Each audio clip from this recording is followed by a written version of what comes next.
want to switch gears a little bit Yes. and talk about the Latinx Executive Alliance, which is where you and Yes. I got to meet and start to engage in terms of our shared interests and desire to really help advance Latinx talent into executive level roles, which is where the idea of the Latinx Executive Alliance came in. So were so instrumental in helping us think through the need and the gap and what we Hmm. could as organizations do about it.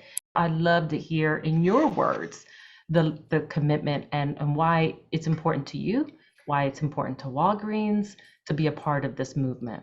Sure, sure. And I kind of mentioned it before about what was important for me was there was no representation for me, right? There was no one that looked like me or that I could talk to about this.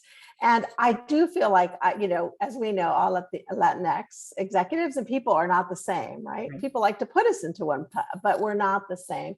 And I feel like I might be a little bit more unique than others. I'm an immigrant that wasn't born here, also coming from Mexican parents that also didn't push education. The fact that I ended up in college was sort of the same thing. They told me I couldn't. So then I said, okay, I will.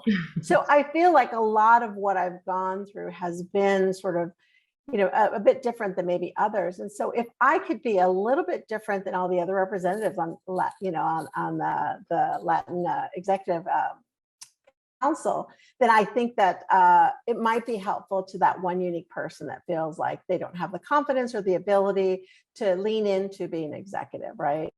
I allowed myself the ability to wish for it, to dream about it, but no one gave it to me. So if I, as an individual as I am, as awkward as I can be, however I have achieved the career that I have, and however I was driven, if I look like someone that they say, look, if she can do it, I can do it. But I really thought that was really important. That's why I participate in it.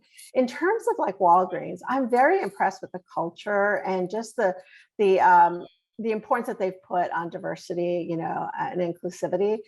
It's really important to the company that we represent in our support center, in all of our leadership roles, the communities we serve, because we serve so many different communities. And I think that's been a big piece of why I joined Walgreens.